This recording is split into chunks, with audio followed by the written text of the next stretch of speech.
As the Uruguayan curls one in. Oh, Middlesbrough take the lead!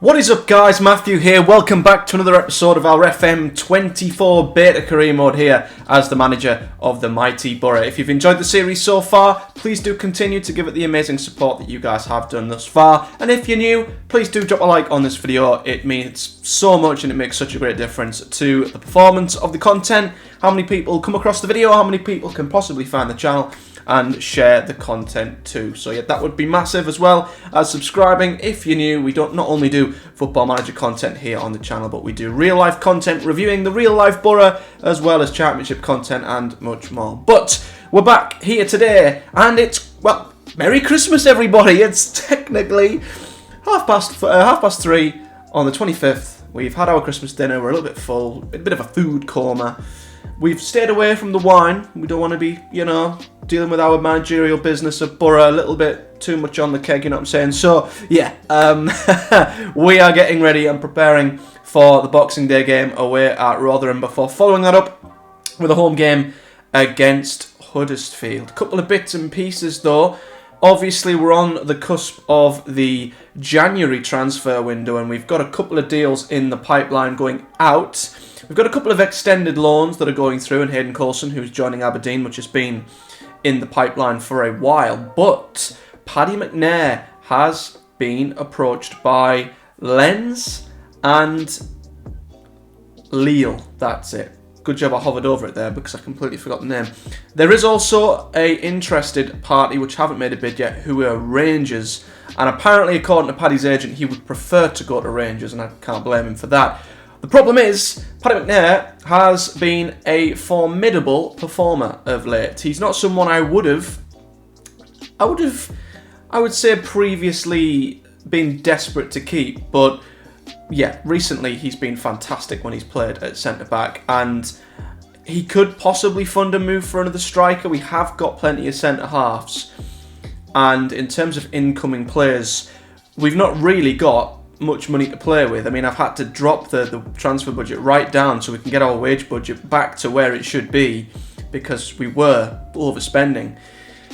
And the money from McNair might allow us to actually bring in that extra striker, bring in the little bit of room with the wage budget as possible, because Paddy McNair is one of the highest paid players at the club. If I go to the contracts at this moment in time, Paddy McNair, I believe, is on around 25 grand a week right there, and his contract expires in the summer, so it would probably be a good time to get some money for McNair now rather than him maybe go in the summer. So that's something I'm really considering. I'm going to stall these both, see if Rangers come in with a bid. If they do, I'm willing to let that happen, because then we can use the money to maybe bring in a striker. I've got plenty being scouted, plenty being looked at and analysed by our scouting team, and plenty of reports coming in which we will continue to monitor. As for what's happening on the pitch, it's been a pretty decent run. Of course, we knew we were coming through a generous run of games, but you've still got to beat what's in front of you. And since the last episode, when we beat Ipswich 3-2, we did have a disappointing draw against Hull. They were in dire straits towards the bottom end of the league, managed by Chris Wilder. Safe to say, I fancied this one. And we weren't that great, if I'm honest. We, once it got battered first half, but didn't really rock up. And sort of grew into the game and really pushed towards the end. But Hull were very, very good considering where they were in the league. And as you can see, they sort of outperformed us in all departments. So that was a disappointing performance and one I was glad to take a point from. But since then, we have gotten right back on it. We went to Swansea. We got 3 points there in what was a very, very controlled and disciplined performance. A very professional performance. Lucas Engel getting a 9.3 in that game, winning 2-0. And then we beat West Brom, who were going through a little bit of a tough run themselves. Dale Fry and Latte Lath got both of the goals there before West Brom pulled one back towards the end. So all is looking up, but we're still just not quite making the impression on the playoffs that I want. We are now 5 points off the playoffs, so we're getting closer.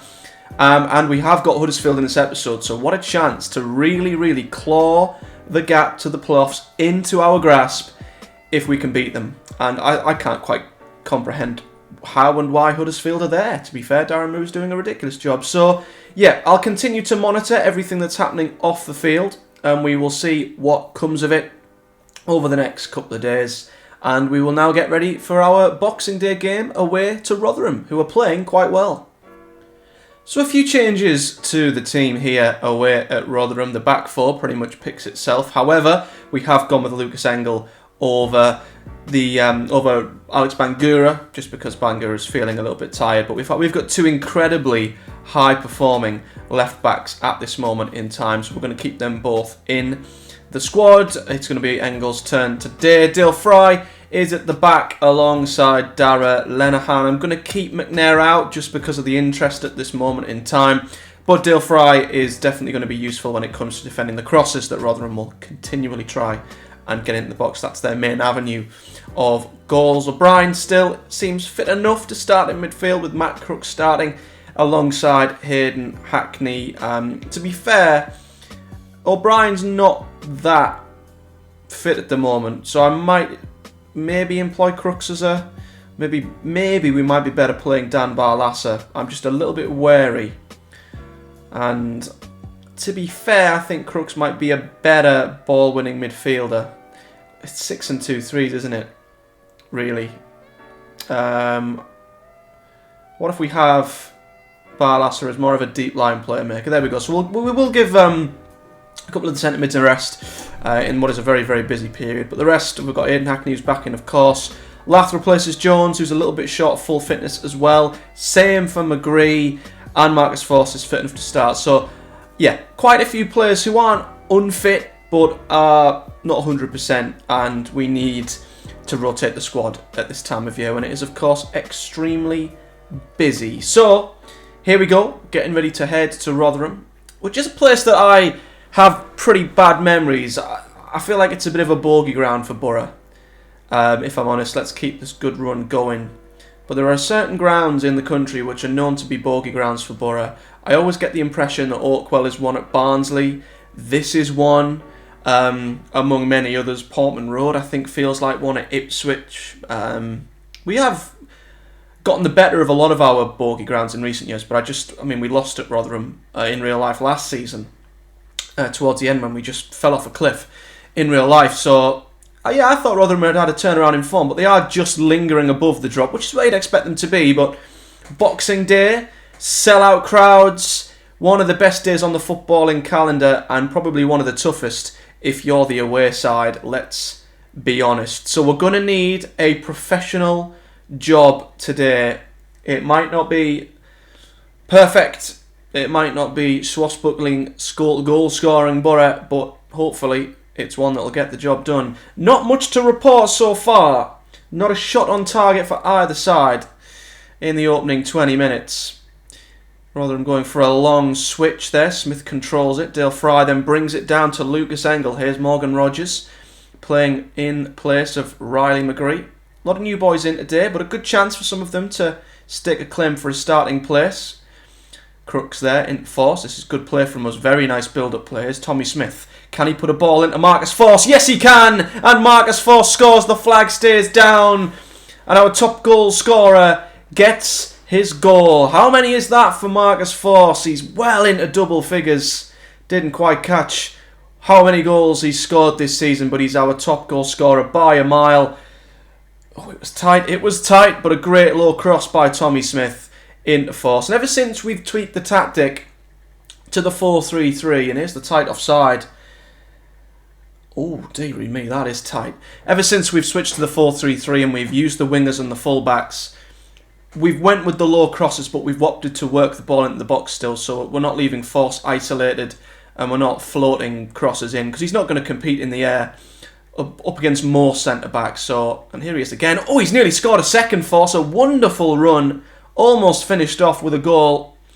But yeah, we are playing to Force's strengths, I would say, with this new tactic, and he's getting us the goals. As well as that's ricocheted in around the box. Slightly Lath has a shot that's closed down, which could have gone absolutely anywhere, and all of a sudden what looked like a promising highlight for us could be a worrying one, as Rotherham are on the counter-attack, but they've gave the ball to Barlasser, who we've put in that crucial ball-winning midfielder position right in front of the back four, and he intercepted a very, very dangerous counter-attack there. So that was good play from Dan Barlasser.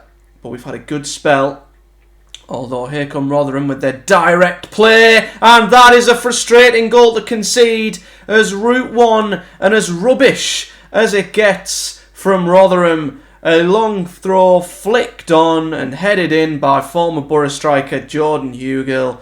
Boro home lad Jordan Hugill, and that's a disgusting goal to concede. Who the hell wants to see that kind of football?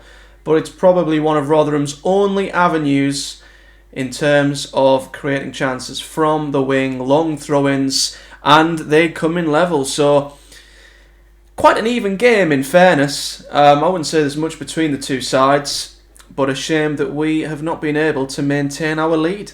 And it's a very ugly goal to concede. Don't like conceding them type of goals. But let's just keep this going. Keep going, and we can win this. I'd like to think we can just turn it up. Crooks and Barlasser haven't responded quite well to that. But yeah, I feel like we just need to take things up a notch here, and I'd like to think we might get the win. We might have to bring some of our, McGree, Jones, some of our starting lads on. Unless we can have a quick start to the second half here. Crooks just finds Lath. I thought that was going to get intercepted. Lath with the shot. Hits the side netting there. Should have went across goal as opposed to the near post there. Jordan Hugill's been took off for Rotherham, which is a bit of a surprise. But I feel like this game is petering out a little bit. Let's make some changes, freshen it up a little bit. Bring some of the not 100% fit lads in, but Isaiah Jones, hopefully he can torture them down the right-hand side. Riley McGree's going to come on the left. Let's see if there's anyone we can bring on in midfield. I think we're all right in midfield, to be fair. Crooks is a little bit nervous. I might drop Barlasser and stick Lewis O'Brien. He's the best ball-winning midfielder we've got. And we'll go with that. I think we might have to look at swapping Vandenberg out for Tommy Smith, who's a bit tired. But there we go. We'll freshen things up. Encourage the boys. And we've got a corner. Dan Barlasser in swinger. Punched by the goalkeeper. And it's a penalty! Engel has been pushed by Tom Eaves, who's just come on for Jordan Hugill. And now Marcus Force has a chance from the penalty spot, and it's straight at the goalkeeper. It's the second penalty we've missed in a row. We missed one. I can't remember which game it was. It was the Sunderland game, wasn't it, where Barlasser missed the penalty. We've missed another there. That's so disappointing. Although Dan Barlasser has a shot there, and well, are we going to live to regret that missed penalty? Wow. That's so disappointing. Could be 2 points dropped.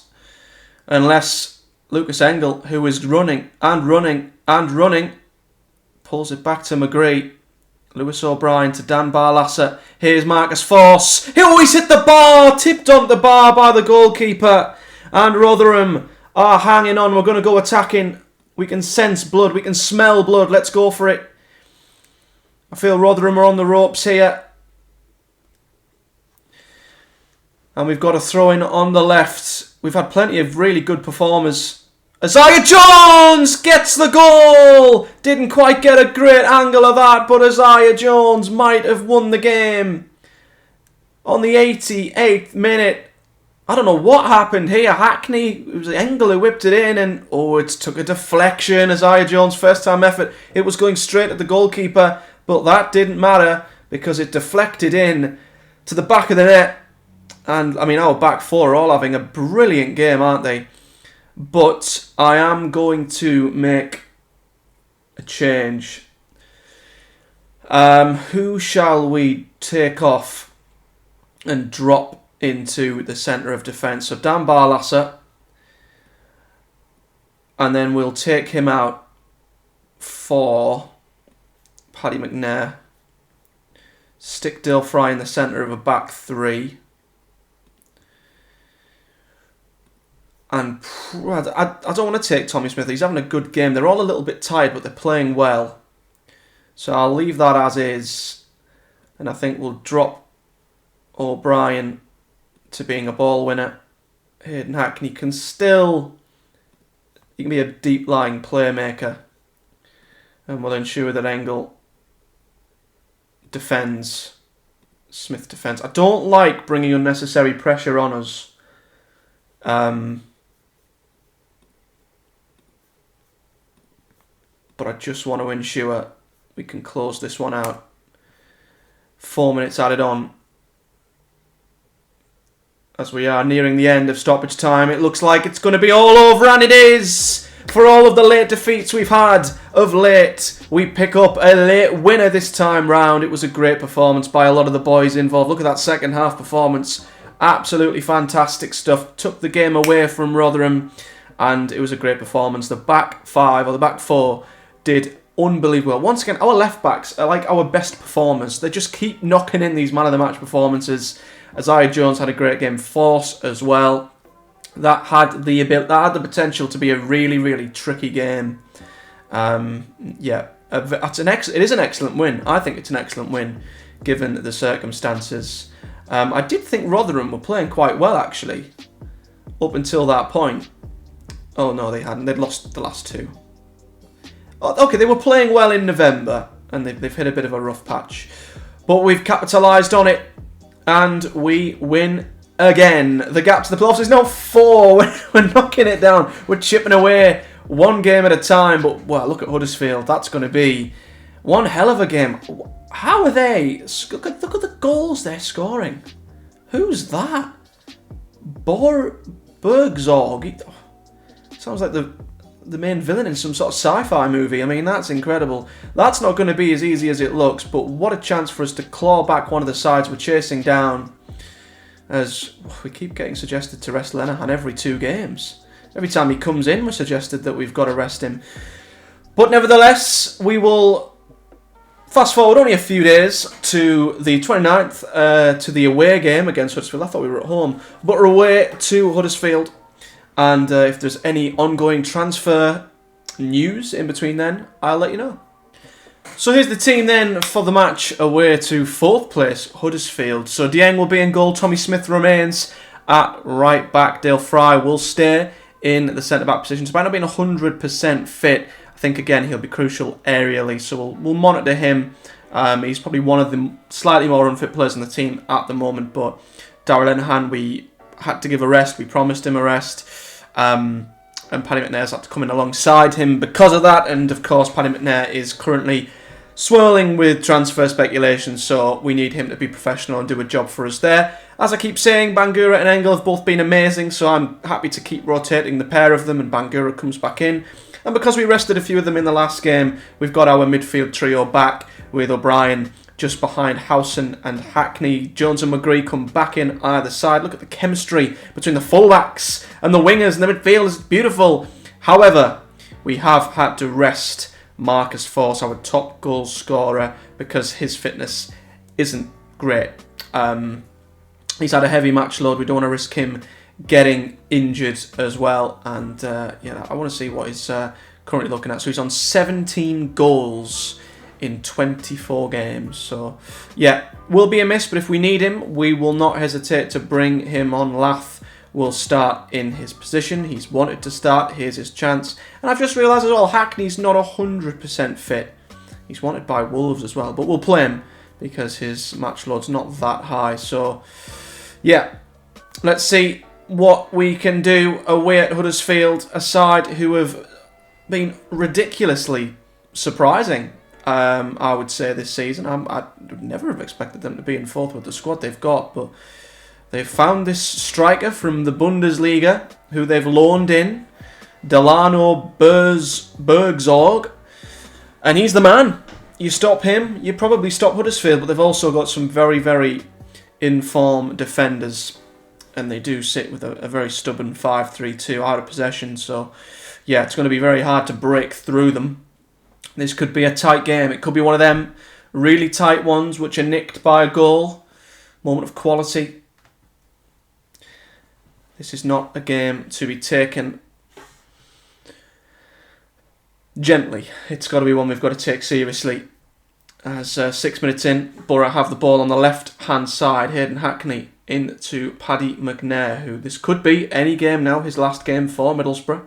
If Rangers do come in with a bid and he wants to go, we won't stand in his way. Tommy Smith plays in Isaiah Jones, who is in behind here. Can Lath get himself into a goal-scoring position? No, he can't. Didn't have the same sort of poacher's instinct there as what we're used to with Marcus Forss. We will ask him to play as a poacher because that's the way we like to build up. But yeah, here is Berg Zorg. What a ball in from Berg Zorg, and Iago Santiago scores, but it's offside for Huddersfield. The two strikers linking up well. That looked a bit easy down the right hand side. There's that Berg Zorg again causing problems, but Santiago was apparently offside. Are we going to get a... We're not getting a close-up of the lines, so that's questionable. But a corner follows. They're very good from set pieces, Huddersfield. Heelick with a bicycle kick. What a goal that would have been by Heelick. As Huddersfield are all over us here. Jack Radoni now testing Dieng with a free kick. And we are backs against the wall. I'm going to go balanced here. I feel like we are right up against it. Back out to Kazumu. Jack Radoni will whip it in again. Near post. Do not concede a penalty. Jack Radoni in the area. And it's just wide. Howson, I think, got the block. That was a huge block by Johnny Howson. But it is just wave after wave of Huddersfield attacks here. And the header goes over. What a spell from the Terriers. And it's a spell they've not been able to take advantage of. But... yeah, they've certainly been the better side. I mean, I can't really credit Darren Moore enough for what he's doing with this Huddersfield side. I mean, it's crazy. The squad they've got, I mean, really shouldn't be competing where it is, but they seem to be playing some really effective football. It might not be the best looking, lots of crosses and corners, but it's getting the job done. Here's Hackney, plays it out to Tommy Smith. I can see Isaiah Jones running in behind there, but Smith looks like he's going to be the one who's going to whip it in. It's high, and Lath, not known for his aerial ability, up against some very strong... Oh, and Bangura struck the bar! What a strike from Alex Bangura. That was nearly an absolute worldie. Wow. That might have woke Huddersfield up a little bit, made them... just reminded them of what we're capable of. Bangura nearly scoring an absolute cracker, but here come Huddersfield once again in behind to the man Berg Zorg here with the shot. It's just over the bar as he looked to find the top corner. What a game this has been so far, but no one... We've not had a shot on target yet, which is interesting. I do feel like Lath might be a bit isolated up there on his own. I recall when we played Preston, we put two up top and it made a real difference. So although Force isn't 100% fit, I might stick him up front with Lath because I feel like we need some bodies. I mean, look at this defensive three. I mean, Lath's up against three defenders. I mean, look at this. They've got Dorrington, Heelick, Casey, Kasumu just in front. They've got wing backs. I feel like we're getting outnumbered maybe in that area. So I am going to make a tactical change. Hackney is looking a little tired. So I'm going to swap O'Brien with Hackney. I'm going to put Hackney up top. And then we're going to swap him out for the top goal scorer. The man himself, Marcus Forss, is going to go up front as a poacher. We'll have Lath as an advanced forward. O'Brien will then partner Johnny Howson in midfield. We'll keep him as a ball winner. And Johnny's going to stay as a box-to-box midfielder. So we're sacrificing a man in the middle here to have an extra man up top. You've done well so far. Keep going. Get the win you deserve. I think that's maybe blowing smoke up their arse a little bit. I don't think we've deserved anything like a lead at the moment. But we're still in the game. We're still in the game. We're tweaking the formation in the hope that it might give us a little bit more joy up front. As it stands so far, though, nothing of note. Huddersfield must be really good defensively. That must be one of their real strengths. So breaking through isn't going to be easy. Here's Riley McGree. We do like to open up as much space for the left back as possible, and here he is, Alex Bangura. He's got 2 forwards to aim for as opposed to the 1, but it was a pretty poor cross to the near post, although not very well cleared by Huddersfield. It's over the top here to Latilla. First time cross, and Marcus Force is offside.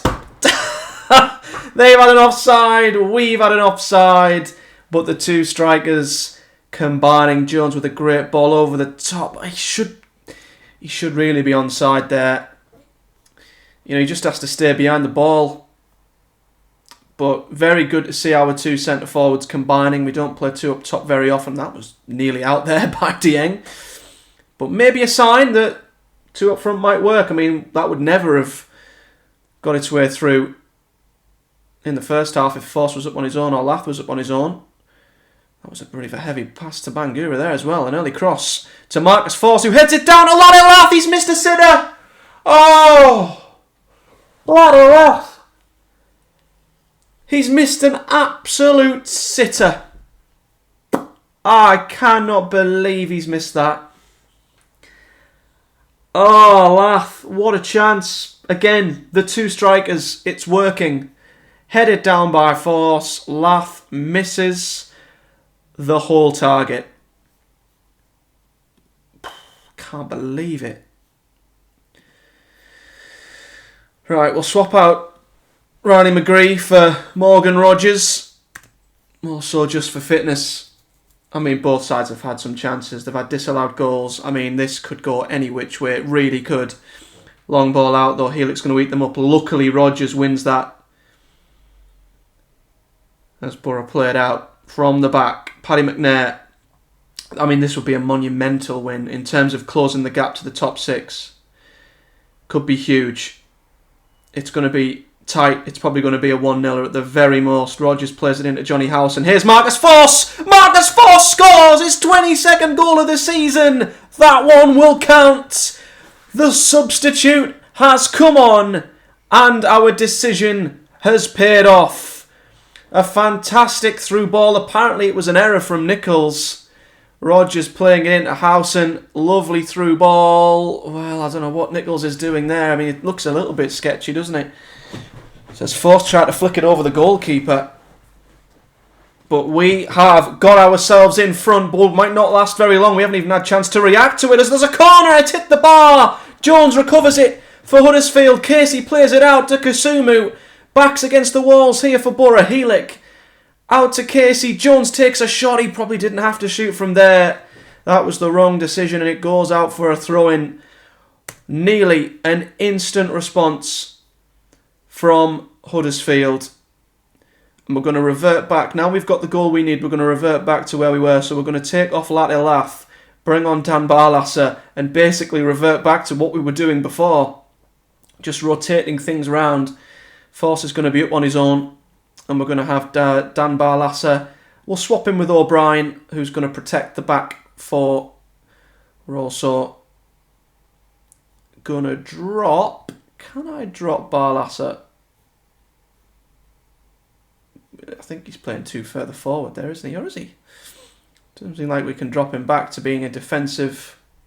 Oh, there we go. Deep line playmaker. Johnny Howson will go with a defensive ball-winning midfielder. And Lewis O'Brien will be a defensive midfielder. We're going to try and protect the back four best we can. We're also going to get Tommy Smith to just drop back. And we're going to go balanced. We're not going to go fully defensive. We're not going to park the bus. But I feel like we just need to solidify things up a little bit here in order to get ourselves over the line in this game. As we tick towards the end of the 90. It's been a ridiculous... Oh no, Marcus Force is injured. Oh, I pray that's not serious. I pray that's not serious. Sam Greenwood luckily is ready to come straight on. He's come on off the bench, but he's picked up an injury.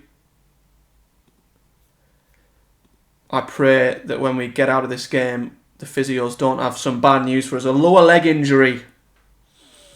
We'll see what comes of it, but we've beaten Huddersfield. What a win that is. Absolutely ginormous. The magnitude and the size of that win is ridiculous. Honestly, I'm very happy. You know what? Nice work. That was good. That was good. That was amazing. It was close. It was tight. We've got an achievement for scoring in 10 consecutive matches, and we have clawed Huddersfield right back to our grasp. They're now just above us by 2 points, and the gap to the playoffs is 3. We're basically chopping it down a point per game. But I tell you what, they are playing well. They're very good defensively, but we found a way to win. Incredible victory from the boys. What's force? Oh, it's 2 to 3 weeks. Ooh, what's he going to miss? He might be back for Millwall. Luckily, only 1 league game, a cup game. He might only miss 2 league games, which isn't the worst case scenario. We're not going to give him an injection and prolong it. He's pulled his calf muscle. Could be so much worse, but it isn't. McGree's going to need a rest. I will put my arm around. Oh, shake his hand and... Oh, he's not liking that. You always want to give me a rest. Whoops. Okay, I won't be resting you anytime soon, Riley. But yeah, that is that. So we'll be back, I think, pretty soon. I'll probably be back for the third round of the FA Cup against Plymouth. But I mean, look at that. 4 straight wins in the league. We've won 5 of our last 6. We've only lost 1 of our last 1, 2, 3, 4, 5, 6, 7, 8, 9, 10, 11, 12, 13 games. It's been the turnaround we've needed, and it's put us right back in the chase for the playoffs. And as for the club, we're back to a C+ with the board. Still want us to probably be a little bit better than Sunderland and get into that top 6. And the supporters were back up with a C as well, even though there are a couple that they've not been happy that we've lost against Leeds and probably Sunderland too. But never mind. We are slowly but surely turning things around. So guys, as always, if you've enjoyed this video, a big thank you for watching. Please hit the like button if you've enjoyed it and subscribe for much more content. We'll be back very soon to continue the series in the beta, and of course we've got plenty more other stuff kicking around on the channel, including real life content on the Boro, Project Boroughs, content on the Championship as much. So subscribe for much more stuff to come here on the channel if you're just a fan of football or the Boro in general. And I'll be back tomorrow with the next episode of our FM Beta Career Mode. And yeah, a big thank you for watching. Do take care, guys, and I'll see you all in the next one.